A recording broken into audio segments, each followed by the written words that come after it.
Kembali dua sisi. Bung Rey, kalau boleh saya simpulkan sedikit nih. Yang sebelah kanan saya ini hati-hati menjawab. Kalau di sini lebih kenceng jawabnya Lebih nih. kencang. Gitu ya. Komentar Anda. Yang sebelah mana? Yang apa nih? Yang mana nih? Yang ini hati-hati, berhikmat, bijak. Kalau saya melihat, negarawan. kalau saya melihat, Yang tidak ini sebetulnya kan juga negarawan. sambil alih panggung ya. Nah. Jadi sebelum awalnya pertemuan MRT, setelah itu kemudian ada isu soal kemungkinan Gerindra masuk dengan kursi kabinet, tapi begitu kursi kabinetnya bertambah dengan kursi MPR, 4 partai merapat tanpa PD Perjuangan. Dan kira-kira gitu tuh. Jadi buat blok baru, istilah saya blok parlemen di koalisi 01 plus dengan blok non parlemen yang dipimpin PD Perjuangan yang kemungkinan menerima apa saja tawaran-tawarannya gitu. Lalu muncullah pertemuan Teku Umar disambung dengan pertemuan di Gondang Dia yang sambil mengambil gitu. Kalau ke Teku Umar itu Prabowo yang datang ke Megawati, tapi yang di Teku Umar itu Anies Baswedan yang datang ke Surya Paloh. Kedua-duanya sebetulnya bergabung dalam koalisi 02. Jadi satu kekuatannya diambil oleh Mega, kira-kira gitu. Tapi kekuatan yang lainnya potensial di masa depan diambil oleh Surya Paloh. Artinya apa gitu? Mungkin Nasdem dengan PDI-nya juga sekarang lagi bersaing mengambil pengaruh dalam dunia politik dengan mengambil kekuatan dari luar mereka. Dalam hal ini adalah Gerindra yang kepalanya datang ke Ibu Mega karena sama-sama kepala, tetapi faktor-faktor popularitasnya datang ke Pak Surya Paloh. Nah inilah persaingan yang menurut saya akan terus-menerus terjadi. Tapi boleh jadi kalau nanti Pak Prabowo menyadari pertikaian ini, dialognya dengan PDI Perjuangan tidak terlalu menggembirakan, bisa saja juga Pak Surya Paloh berkeinginan bertemu dengan Pak Prabowo berkeinginan bertemu dengan Pak Surya Paloh plus juga dengan Pak Muhaimin. Jadi kesemuanya mencari keseimbangan untuk mendapatkan posisi masing-masing. Jadi tidak ada urusannya sebetulnya kalimatnya begini tadi kan dari Bang Lukman. Ya ini bukan power sharing tapi masih ngomongnya idealis begitu kan? Iya, itu kan standar sekali pernyataan-pernyataan yang seperti itu.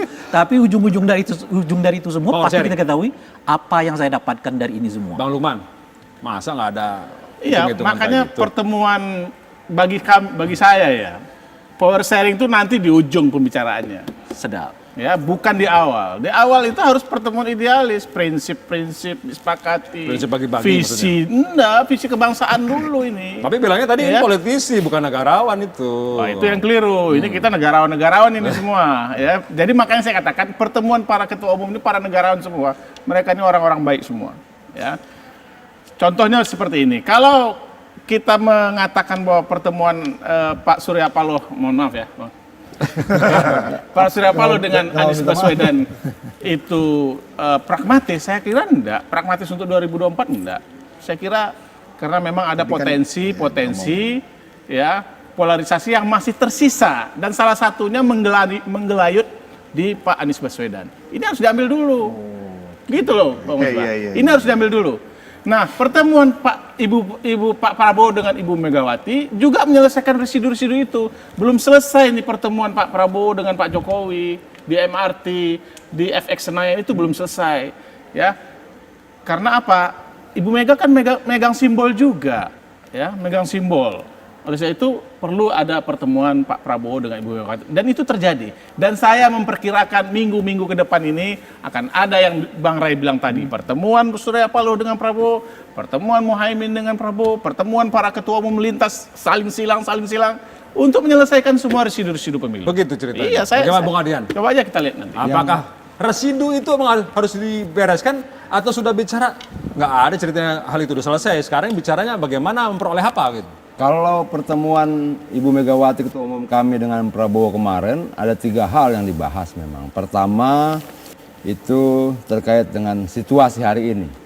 Maraknya intoleransi, radikalisme, dan sebagainya. Nah, yang kedua itu berbicara tentang kerjasama di parlemen. Nah, yang ketiga itu yang terkait dengan eksekutif dan sebagainya, program-program, ide-ide, bicarakan langsung dengan presiden. Karena yang punya prerogatif terhadap langkah eksekutif presiden. Jadi clear. Nah, makanannya nasi goreng, ditutupnya dengan telur dan ayam, semua clear. Dan gratis loh itu, Rey. Ya, bakwan juga kan? Apa? Kalau itu bakwan jagung. Awalnya bakwan. Dan itu gratis. Nah, kalau pertemuan Pak Surya Paloh dengan Anies tergantung cara pandang. Misalnya begini, kalau Anies datang dengan logo gubernur, Jengkol itu. ya jengkol itu bisa jadi ini persoalan perizinan, kira-kira seperti itu. Bisa Ada jadi. gedung-gedung yang lagi dibangun gitu. Misalnya. Nah, tapi kalau kemudian dari kalimatnya mengarah ke 2024. Itu loh. Nah, tapi dari sisi yang lainnya misalnya kedatangan itu sesama deklarator waktu itu Ormas Nasdem juga bisa dimengerti. Nah, kita mau menafsirkan dari sisi yang mana? Sisi bonggolnya kah? Jengkol. Jengkolnya itu kah? Atau sisi kalimatnya? PDIP atau sendiri apa? gimana? Terhadap Melihat apa? pertemuan itu? Nggak masalah. Nggak masalah. Kita PDI Ini Perjuangan, udah langkah sendiri nih kayaknya nih Nasdem Enggak. nih, udah ngebut nih. PDI Perjuangan itu partai yang sudah teruji luar biasa. Ada peristiwa yang sangat keras 27 Juli 96. Kita Sudah lewat melewati banyak hal ya? banyak hal. Kita sudah makan asam garam, situasi politik macam apa sudah pernah kita lewati. Artinya kalau untuk cuma pertemuan-pertemuan seperti kemarin di Nasdem, nggak kita anggap sesuatu yang luar biasa. Walaupun sebenarnya Kenapa ada walaupun? walaupun sebenarnya bukan. walaupun sebenarnya menurut kita terlalu cepat aja. Terlalu cepat. Itu loh. Apakah seorang Surya Paloh ingin disebut sebagai the real kingmaker menurut Anda? Iya, dia mau disebut apapun nggak penting-penting amat sih buat kita ya. Yang terpenting buat PD Perjuangan Indonesia ini. Oke.